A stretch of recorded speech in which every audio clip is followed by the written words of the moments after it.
for today's video, tuturuan ko kayo kung paano mag-withdraw sa 7Bank. So first, kailangan nyo i-insert yung debit card nyo and then piliin nyo yung language. So ang pinili ko is English.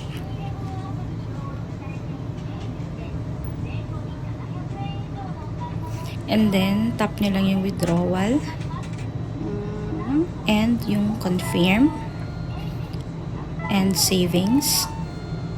At i-input nyo naman yung PIN code nyo. And then, tap ulit yung confirm. And then, piliin nyo yung amount na gusto nyo i-withdraw. And then, tap ulit yung confirm. So, sa screen naman na to, ipapakita yung conversion. So, always na piliin nyo yung local currency or yung yen. And then, after that, wait nyo na lang na lumabas yung card nyo, yung withdrawal slip, and yung pera.